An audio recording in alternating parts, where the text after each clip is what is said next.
சின்ன வயசுல எங்க ஆயா தான் பண்ணாங்க. ஒரு மூட்டை வந்து பாத்தீங்கன்னா சின்ன வெங்காயம் வாங்கி. ஓய் எவ்வளவு ஸ்நாக்ஸ் வாங்கி வராரு பாரு ஒருத்தர். இது எல்லாத்தையும் ஒண்ணா சேர்த்துக்கிறேன். இங்க பாருங்க சூப்பரா வந்து பாத்தீங்கன்னா சாதம் கிண்டியாச்சு. வடகம் வந்து பாத்தீங்கன்னா சூப்பரா காய வச்சுட்டேன். 2 பிளேட்ல வந்து பாத்தீங்கன்னா அப்படியே மேலாப்ல போட்டு. ஃப்ரெண்ட்ஸ் நைட்டு டின்னருக்கு வந்து பாத்தீங்கன்னா சப்பாத்தி சொல்ல போறேன். சப்பாத்திக்கு உருளைக்கிழங்கு குடமிளகாய் சுண்டல் எல்லாம் போட்டு கிரேவி வந்து பண்ண போறேன் ஃப்ரெண்ட்ஸ். அதுக்கு தேவையான பொருள் எடுத்து வச்சிருக்கேன். தேவையான பொருள் இவ்வளவு எதுக்கு செய்யுதா? இதெல்லாம் செய்ய போற?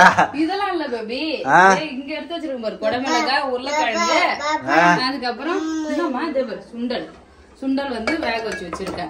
சோ இது எதுக்காக எடுத்து வச்சிருக்கேன்னா இது வடகம் செய்யறதுக்காக. சின்ன வெங்காயம் வடகம் தாளிப்பு வடகம் இருக்குல்ல அது செய்யறதுக்காக வந்து எடுத்து வச்சேன் ஃப்ரெண்ட்ஸ். நான் எடுத்து வச்ச நேரமா என்னன்னு தெரியல, மழை பெய்யுது. காய வைக்கணும்னு பார்த்தா எப்படி காய வைப்ப பாக்கலாம். எப்படி இருந்தாலும் சிரிக்கிறேன் என்னை பார்த்து. சரி எப்படி இருந்தாலும் வெயில் காயும். ஈவினிங் தானே மழை பெய்யுது. சோ வெயில் காயும் போல எடுத்து காய வச்சிருவோம். இந்த மாதிரி வடகம் வத்தல் அதெல்லாம் வந்து பாத்தீங்கன்னா சம்மர்ல வந்து போடணும். வடகம் செய்யறதுக்கு வந்து பாத்தீங்கன்னா சின்ன வெங்காயம் ஒரு 1/2 கிலோ எடுத்திருக்கேன். இதை மிக்சியில போட்டு அப்படியே குறப்பா அரைச்சிக்கலாம் ஃப்ரெண்ட்ஸ். நான் எப்படி பண்றேன்னு பாருங்க. இந்த டைம்ல வந்து பாத்தீங்கன்னா கரெக்டா ரெடி ஆகுதான்னு தெரியல. ரெடி பண்ணி பாப்போம். சரி இப்ப ரெடி ஆகலன்னா நம்ம வந்து சம்மர் டைம்ல வந்து ரெடி பண்ணி போட்டுக்கலாம். ஒரு டைம் ரெடி பண்ணனா இது வந்து பாத்தீங்கன்னா 1 வருஷம் வரைக்கும் கூட வச்சு சாப்பிடலாம். சூப்பரா இருக்கும். தாளிப்பு மீன் குழம்புலாம் வந்து பாத்தீங்கன்னா தாளிச்சா சூப்பரா இருக்கும். வெங்காயம் வந்து பாத்தீங்கன்னா மிக்சி ஜார்ல போட்டு கொஞ்சம் குறப்பா அரைச்சிட்டேன். மிக்சி ஒழுங்கா அரைக்காதனால 2 ஓட்டு நம்பர் கொஞ்சம் சாஃப்டா ஆயிடுச்சு. இதெல்லாம் கரெக்டா இருக்கும். பாருங்க நல்லா குறன்னு அரைச்சிட்டேன் வெங்காயம். இப்ப இதுல வந்து பாத்தீங்கன்னா தேவையான பொருள்லாம் சேர்த்துக்கலாம். பூண்டு பல் வந்து பாத்தீங்கன்னா ஒரு 10-15 பூண்டு பல் எடுத்திருக்கேன். அதை தட்டி இருக்கேன் அப்படியே வந்து சேர்த்துக்கிறேன். முக்கியமான ஐட்டம் இதுதான் ஃப்ரெண்ட்ஸ். தாளிப்பு வடகம் தானே. அதுல வந்து பாத்தீங்கன்னா கடுகு சீரகம் கடலைப்பருப்புலாம் வந்து பாத்தீங்கன்னா நம்ம எல்லா குழம்புமே போட்டு தாளிக்கிறது தான். ஸோ அதனால வந்து பாத்தீங்கன்னா இந்த ஐட்டம் ஃபுல்லா சேர்த்துக்க வேண்டியதான். கடுகு சீரகம் இது வந்து பாத்தீங்கன்னா உளுந்து பெருஞ்சீரகம் மிளகு அதுக்கப்புறம் வெந்தயம். சோ இதெல்லாம் எடுத்திருக்கேன். இதுல சோம்பு மிளகு வந்து பாத்தீங்கன்னா நான் கொஞ்சம் எடுத்திருக்கேன். மத்த கடுகுலாம் வந்து பாத்தீங்கன்னா நிறைய எடுத்துக்கலாம். கடுகு உளுந்து பருப்பு அதே மாதிரி வெந்தயமும் கொஞ்சம் எடுத்துக்கலாம். இது எல்லாத்தையும் ஒண்ணா சேர்த்துக்கிறேன். நெக்ஸ்ட் இது கூட வந்து பாத்தீங்கன்னா கடலைப்பருப்பு எடுத்திருக்கேன். கடலைப்பருப்பு சேர்த்துக்கலாம். இது கூட கருவேப்பிலை வந்து கொஞ்சமா சேர்த்துக்கலாம். மஞ்சள் பொடி கொஞ்சமா சேர்த்துக்கலாம். ஒரு டீஸ்பூன் அளவுக்கு மஞ்சள் பொடி. இதுல வந்து பாத்தீங்கன்னா கல் உப்பு கொஞ்சமா சேர்த்துக்கலாம் ஃப்ரெண்ட்ஸ் தேவையான அளவுக்கு. கல் உப்பு ஆமா அவ்வளவுதான். இப்ப எல்லாத்தையும் சேர்த்து நல்லா மிக்ஸ் பண்ணி அப்படியே ஊற வைக்கணும். இதுல வந்து விளக்கெண்ணெய் வந்து சேர்ப்பாங்க. விளக்கெண்ணெய் சேர்த்து நல்லா உருண்டை பிடிச்சி வைப்பாங்க. சோ இப்ப விளக்கெண்ணெய் சேர்க்க தேவை. நல்லா இது வந்து ஊறட்டும். ஃபர்ஸ்ட் காலையில நம்ம விளக்கெண்ணெய் போட்டு நல்லா பிசைஞ்சு உருண்டை பிடிச்சி வெயில காய வச்சிடலாம். வெயில் காயமான்னு அதான் ஒரு டவுட். வெயில் காயம். பெருங்காயத்தூள் வந்து சேர்க்கல ஃப்ரெண்ட்ஸ், அதை சேர்த்துக்கிறேன். வெங்காயத்துல வந்து பாத்தீங்கன்னா கொஞ்சம் ஈரப்பதம் இருக்கும் ஃப்ரெண்ட்ஸ். தண்ணி வந்து விட்டுருக்கு பாத்தீங்களா. இதுல நம்ம வந்து இந்த கடலைப்பருப்பு உளுந்து அதுக்கப்புறம் வெந்தயம் எல்லாம் சேர்த்துருக்கல அது வந்து இது கூட நல்லா ஊறும் போது இந்த தண்ணி எல்லாம் கொஞ்சம் இழுத்துக்கும்.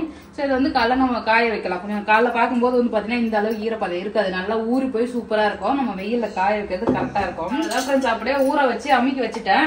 சோ இதை மூடி போட்டு ஓரமா வச்சிடலாம். சோ இன்னைக்கு வந்து நான் சப்பாத்தி செய்ய போறேன். அது செய்யறதுக்கே லேட் ஆயிடும் போல. இது ஓரம் வச்சுட்டு நம்ம அடுத்த வேலையை வந்து பார்க்க ஆரம்பிக்கலாம். ஓகே சப்பாத்தி குருமா. ஆமா எப்பயும் பண்றது அது வந்து சிம்பிளா பண்ணிடுறேன். குட்டி பொண்ணு சும்மானா அழுதுகிட்டே இருந்தால. சோ அதனால ஸ்நாக்ஸ் வாங்கி கொடுக்குறேன்னு சொல்லிட்டு அவர் வெளியே கூட்டிட்டு போயிட்டாரு.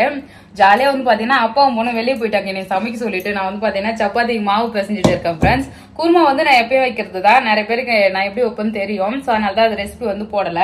என்னன்னு பாத்தீங்கன்னா நம்ம குடமிளகாய் உருளைக்கிழங்கு அப்புறம் கொண்டைக்கடலை வச்சு சிம்பிள் வந்து குருமா பண்ண போறோம் ஃப்ரெண்ட்ஸ். அந்த ரெசிபி வந்து வேணும்னா சொல்லுங்க. ஒரு நாளுக்கு வந்து பாத்தீங்கன்னா போடுறேன். இதுக்கு முன்னாடி செஞ்சிருக்கேன்னா என்னன்னு தெரியல. சோ செஞ்சிருந்தேன்னா சொல்லுங்க. சோ எப்படி பண்றேன்னு வந்து ஒரு நாளைக்கு வீடியோ போடுறேன் ஃப்ரெண்ட்ஸ். இப்ப நம்ம வந்து பாத்தீங்கன்னா சமைக்கிற வேலையை ஸ்டார்ட் பண்ண வேண்டியதா. அவங்க எப்போ வராங்கன்னு தெரியல. ஒரு சில டைம் பேபி வந்து பாத்தீங்கன்னா பாப்பா கூட்டும் போயிட்டு சீக்கிரமா வந்துருவாரு. ஒரு சில டைம் வந்து பாத்தீங்கன்னா அவங்க ஃப்ரெண்ட்ஸோட கதை பேசிட்டு நல்லா லேட்டா பொறுமையா வருவாங்க. நான் மட்டும் தனியா வந்து பாத்தீங்கன்னா சமைக்கணும். இல்லைன்னா டிவி பார்த்துட்டு போன் வந்துட்டு தனியாவே இருப்போம் ஃப்ரெண்ட்ஸ். அவங்க 2 பேரும் மட்டும் ஜாலியா வந்து வண்டியில கிளம்பிடுவாங்க. சோ இப்போ பாப்பா வந்து பாத்தீங்கன்னா வெளியே போயிருக்காங்க. 2 பேரும் எப்போ வராங்கன்னு பாக்கலாம். அதுக்குள்ளே சமைக்க முடிஞ்சதுன்னா நம்ம வந்து சமைச்சிடுறேன். சோ அவங்க வந்தாங்கன்னா ரெசிபி வந்து எப்படி பண்றேன்னு காட்டுறேன் ஃப்ரெண்ட்ஸ்.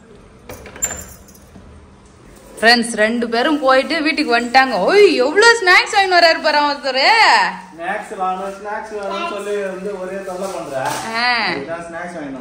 ஜெயஸ்விதா அம்மாக்குடி அம்மாக்கு ஒரு மூட்டை ஸ்நாக்ஸ் வாங்கிட்டு வந்துக்கிறாங்க. அம்மாக்கு தாடினா எனக்கு விட்டுட்டு எங்க எடுத்துன்னு போறாவ. டாய் அம்மாக்கு ஸ்நாக்ஸ் எதுவும் கிடையாதா? குடு. Very good. 2 பாக்கெட் இருக்கு, எனக்கு ஒரு பாக்கெட் எடுத்து கொடுத்துக்கிறா. வேற என்ன வாங்கினா? வேற என்ன வாங்கினா ஜெஷிதா? அச்சு முறுக்கு, அவருக்கு பிடிச்ச அச்சு முறுக்கு, சிப்ஸ் பாக்கெட், ஸ்நாக்ஸ், அவருக்கு பன்னு, கப் கேக்கு. என்ன வாங்கிட்டு வந்த ஜெஷிதா? என்ன வாங்கினா? ஸ்நாக்ஸ். நிறைய ஸ்நாக்ஸ் வாங்கிட்டு வந்திருக்கா. இங்க பாருங்க, இவ தான் வீட்டே குப்பையாக்குறது. இவளுக்கு பொட்டுக்கடலை கொடுத்தேன், கொண்டைக்கடலை கொடுத்தேன், எதையும் சாப்பிடல. சப்பாத்தி வந்து பாத்தீங்கன்னா சுட சுட போட்டுட்டே இருக்கோம் ஃப்ரெண்ட்ஸ். இங்க பாருங்க, சூப்பரா வந்து பாத்தீங்கன்னா நம்ம கிரேவி ரெடி ஆயிடுச்சு. குடமிளகா, கடலை. அவ்வளவுதான் ஃப்ரெண்ட்ஸ். இப்போ சாப்பிட வேண்டியதான். நைட்டு டின்னர் வந்து ஓவர். ஜஸ்விதா ஆல்ரெடி சாப்பிட்டுட்டு இருக்காரு போல, தூக்கிட்டு வந்து காட்டுறாரு. அங்கே சாப்பிடுமா ஜஸ்விதா? நான் வீடியோல காட்டுனா. ஆமா, நைட்டு சப்பாத்தி சாப்பிட்டு நைட்டு டின்னர் வந்து பாத்தீங்கன்னா முடிச்சிட்டோம். இப்போ மார்னிங் ஆகிடுச்சு. காலைல ஏஞ்சி வந்து பாத்தீங்கன்னா கோலெல்லாம் போட்டுட்டு பாப்பாக்கு பால் எல்லாம் சுட வச்சு கொடுத்தாச்சு. இப்போ மார்னிங் பிரேக்ஃபாஸ்ட் தான் ஃப்ரெண்ட்ஸ் செய்யணும். அதுக்கு வந்து பாத்தீங்கன்னா நைட்டே ப்ரிப்பேர் பண்ணி வச்சுட்டேன். மதியம் சாப்பாடு செஞ்சேன்னா அது நிறைய இருந்ததுனால புளி ஊற்றி கிண்டி வச்சுட்டேன். அது வந்து பாத்தீங்கன்னா புளி சாதம் மாதிரி கிண்டிட வேண்டியதான் ஃப்ரெண்ட்ஸ். யாராருக்குலாம் நைட் ஆக்கின சாதத்துல புளி ஊற்றி கிண்டி வச்சு செஞ்சா ரொம்ப பிடிக்கும்னு சொல்லுங்க. எனக்கு ரொம்ப ரொம்ப பிடிக்கும். ஸோ புளி சாதத்தை விட வந்து பாத்தீங்கன்னா இந்த நைட்டு பழைய சாதம் இருக்குல்ல, அதுல புளி ஊற்றி அப்படியே நைட் ஃபுல்லா ஊற வச்சுட்டு காலையில கிண்டி சாப்பிட்டா அது டேஸ்டே வேற லெவலா இருக்கும். நான் நைட்டே வந்து பாத்தீங்கன்னா அதெல்லாம் ரெடி பண்ணி வச்சுட்டேன் ஃப்ரெண்ட்ஸ். இங்க பாருங்க, புளி, உப்பு, மஞ்சள் பொடி போட்டு வந்து பாத்தீங்கன்னா கரைச்சி ஊற வச்சு வச்சிருக்கேன். இப்போ வந்து எண்ணெய் கடுவுலாம் போட்டு தாளிக்கணும். பேபி வந்து ஒரு முக்கியமான வேலையை வந்து பாத்தீங்கன்னா வெளியே போயிட்டாரு. குட்டி பொண்ணு நானும் மட்டும் தான் ஃப்ரெண்ட்ஸ் வீட்டுல இருக்கோம். அவர் வந்து பாத்தீங்கன்னா வெளியே போயிட்டு வருவாரு. அதுக்குள்ள நம்ம பிரேக்ஃபாஸ்ட் வந்து செஞ்சிடலாம். ஈஸியான வேலை. நைட் சாப்பாடை கிண்டிட்டு சாப்பிட வேண்டியதுதான் ஃப்ரெண்ட்ஸ். அவ்வளவுதான் ஃப்ரெண்ட்ஸ். சாதம் வந்து பாத்தீங்கன்னா தாளிச்சிக்கலாம். அது கொஞ்சமா எண்ணெய் ஊற்றி கடுகு வந்து போட்டுக்கிறேன். இது கூட கடலைப்பருப்பு, உளுந்து எடுத்திருக்கேன், அதையும் சேர்த்துக்கலாம் ஃப்ரெண்ட்ஸ்.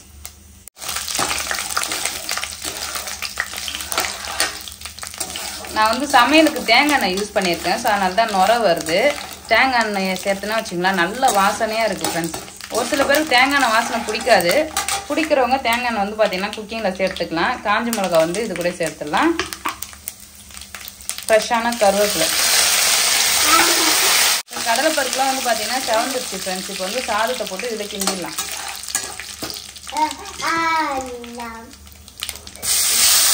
இங்க பாருங்க ஃப்ரெண்ட்ஸ், சூப்பரா வந்து பாத்தீங்கன்னா சாதம் கிண்டியாச்சு. இது ஒரு 5 நிமிஷத்துக்கு வந்து பாத்தீங்கன்னா நல்லா சாதம் சூடு ஆகணும். ஸோ அப்பதான் வந்து பாத்தீங்கன்னா நல்லா இருக்கும். அவ்வளவுதான் ஃப்ரெண்ட்ஸ். சாதம் வந்து பாத்தீங்கன்னா கிண்டிட்டேன். இன்னைக்கு சிம்பிளான பிரேக்ஃபாஸ்ட் தான், ஆனா சூப்பரா இருக்கும். யாருக்கெல்லாம் இந்த புளி சாதம் பிடிக்கும்னு சொல்லிட்டு கமெண்ட் பண்ணுங்க. நைட்டு வடகை வந்து ஊற வச்ச இல்லையா, ஸோ வெங்காயம் அது வந்து பாத்தீங்கன்னா காய வச்சல. நீங்க நல்லா வெய்ய காயுது ஃப்ரெண்ட்ஸ். இங்க வெய்ய காயாம போயிடுமோன்னு சொல்லிட்டு பயந்துட்டே இருந்தேன். காலையில வந்து பாத்தீங்கன்னா வெயில் கிளம்பிடுச்சு. மத்தியில போய் காய வச்சிடலாம். ஸோ அது எப்படி இருக்குன்னு சொல்லிட்டு காட்டுறேன் வாங்க ஃப்ரெண்ட்ஸ். ஃப்ரெண்ட்ஸ் இங்கே பாருங்கள், சூப்பராக வந்து பார்த்தீங்கன்னா பயிர் எல்லாமே ஊறிடுச்சு நம்ம சேர்த்தது.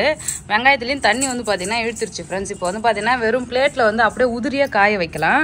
ஸோ அதுக்கப்புறம் வந்து பார்த்தீங்கன்னா நம்ம எடுத்து உருண்டை பிடிக்கலாம். இப்போ கொஞ்சம் ஈரப்பதம் இருக்குது இல்லையா, ஸோ ஈரம் வந்து பார்த்தீங்கன்னா லைட்டாக காயணும் ஃப்ரெண்ட்ஸ்.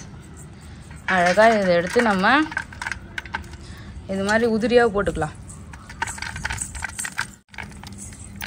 நல்ல வாசனை ஃப்ரெண்ட்ஸ். இப்போ சூப்பராக நல்ல வாசனையாக இருக்குது. இந்த என்ன ஜெஷிதா வழி விட வெயில மறைக்கிற பாரு, ஓரமா வா. ஜஷிதா வந்து சேட்டை பண்ணின்னு இருக்கிறா ஃப்ரெண்ட்ஸ். இது வந்து படி காய வச்சிடலாம். இன்னொரு பிளேட் எடுத்து வந்து காய வைக்கணும் போல. நல்லா எடையடை காய வச்சாதான் சீக்கிரமா காயும். வெயில் வேற வந்து பாத்தீங்கன்னா கொஞ்சம் தான் இருக்கு. சம்மர் டைம்ல போட்டா ஒரே நாள்ல நல்லா காஞ்சிரும். இப்போ இந்த டைம்ல வந்து பாத்தீங்கன்னா காயறது கஷ்டம் தான் ஃப்ரெண்ட்ஸ். வடகம் வந்து பாத்தீங்கன்னா சூப்பரா காய வச்சுட்டேன். 2 பிளேட்ல வந்து பாத்தீங்கன்னா அப்படியே மேலாப்புல போட்டு காய வச்சிருக்கோம் ஃப்ரெண்ட்ஸ். அப்பதான் நல்லா காயும். அவ்வளவுதான் ஃப்ரெண்ட்ஸ், வடகத்தை வந்து பாத்தீங்கன்னா நல்லா காய வச்சுட்டேன். இன்னைக்கு ஒரு நாள் ஃபுல்லா காஞ்சுன்னா அந்த ஈரம் ஃபுல்லா இழுத்துக்கும். அதுக்கப்புறம் வந்து பாத்தீங்கன்னா கொஞ்சமா விளக்கெண்ணெய் சேர்த்து நம்ம உருண்டை பிடிச்சி வச்சிடலாம். நல்லா உருண்டை டெய்லியும் எடுத்து டைட்டா பிடிச்சி காய வச்சுன்னா சூப்பரா ரெடி ஆயிடும் ஃப்ரெண்ட்ஸ். ஒரு நாள் வந்து பாத்தீங்கன்னா ஃபுல்லா வடகம் எப்படி பண்றதுன்னே தனியா ஒரு வீடியோ போடுறேன். ஸோ இப்போ வந்து சம்மர் டைம் இல்லையா, ஸோ அதனால இப்போ நிறைய பண்ணா வீணா போயிடும், காயாது சரியா. ஸோ அதனால கொஞ்சமா வந்து எனக்காக மட்டும் போட்டிருக்கேன். நெக்ஸ்ட் டைம் அம்மாக்கெல்லாம் வந்து சேர்த்து நிறைய வந்து பண்ணணும். ஸோ அப்போ சம்மரில் வந்து பண்ணும்போது காட்டுறேன் ஃப்ரெண்ட்ஸ். இப்போ அவ்வளோதான், இது அப்படியே காய வச்சு எடுத்து உருண்டை பிடிச்சிட்டு லாஸ்ட்டாக வந்து பார்த்தீங்கன்னா எப்படி பண்ணுறதுன்னு காட்டுறேன். இந்த வடகம் வந்து பார்த்தீங்கன்னா சின்ன வயசுல எங்கள் ஆயா தான் பண்ணாங்க. ஒரு மூட்டை வந்து பார்த்தீங்கன்னா சின்ன வெங்காயம் வாங்கிட்டு வந்து செஞ்சாங்க. எங்கள் ஆயா வந்து பார்த்தீங்கன்னா சாம்பூரில் கல்ல இருப்பாங்க. கல்ல இருக்கும்போது வந்து பார்த்தீங்கன்னா இந்த வெங்காயம் வந்து சீப்பாக கிடச்சிதா. ஸோ அப்போ ஒரு மூட்டை சின்ன வெங்காயம் வாங்கிட்டு வந்து ஃபுல்லாகவே தோல் உரிச்சிட்டு உரலில் போட்டு குத்துனாங்க ஃப்ரெண்ட்ஸ். நான் வந்து பார்த்தீங்கன்னா நானும் தான் அந்த வெங்காயத்தெல்லாம் உரிச்சு கொடுத்துருந்தேன். நாங்கள் வந்து நான் 3வது படிக்கிற வரைக்கும் எங்கள் ஆயா ஊரில் தான் வந்து பார்த்தீங்கன்னா நான் படித்தேனே. ஸோ அப்போ வந்து பார்த்தீங்கன்னா அந்த வெங்காயம் ஃபுல்லாக நான் உரிச்சு கொடுத்தேன். உரலில் போட்டு நல்லா இடிச்சு, இப்போ நான் மிக்சியில் அரைச்சல அவங்க வந்து உரலில் போட்டு இடிச்சாங்க. இடிச்சிட்டு அதுக்கப்புறம் இதில் எல்லா பொருளும் சேர்த்து நல்லா காய வச்சு உருண்டை பிடிச்சி அம்மாக்கெல்லாம் கொடுத்து அமிச்சாங்க. அம்மா அதுக்கப்புறம் எங்கள் பாட்டி செஞ்சதில்லை ஃப்ரெண்ட்ஸ். எங்கள் அம்மாவும் வந்து பார்த்தீங்கன்னா செஞ்சதில்லை, நான் தான் வந்து பார்த்தீங்கன்னா செய்கிறேன். ஸோ செஞ்சு முடிச்சிட்ட பிறகு வந்து காட்டுறேன். ஸோ அவ்வளோதான் ஃப்ரெண்ட்ஸ். மார்னிங் வந்து பிரேக்ஃபாஸ்ட்டும் வந்து பார்த்தீங்கன்னா சிம்பிளாக முடிச்சாச்சு. ஸோ அடுத்த வீடியோவில் வந்து பார்க்கலாம். ஸோ இந்த வீடியோ பிடிச்சிருந்ததுன்னா லைக் பண்ணுங்கள், ஷேர் பண்ணுங்கள், கமெண்ட் பண்ணுங்கள். அப்படியே நம்ம சேனலை சப்ஸ்கிரைப் பண்ணாதுங்க, மறக்காமல் சப்ஸ்கிரைப் பண்ணிக்கங்க. டாட்டா பாய். யாருக்கெல்லாம் வெங்காய வடகம் பிடிக்கும்னு சொல்லுங்கள் ஃப்ரெண்ட்ஸ். வெங்காய வடகம் போட்டு குழம்பு வச்சா ரொம்பவே சூப்பராக இருக்கும். யாரெல்லாம் இன்னும் யூஸ் பண்ணுறீங்கன்னு சொல்லிட்டு சொல்லுங்கள். அவ்வளோதான் ஃப்ரெண்ட்ஸ், பாய்.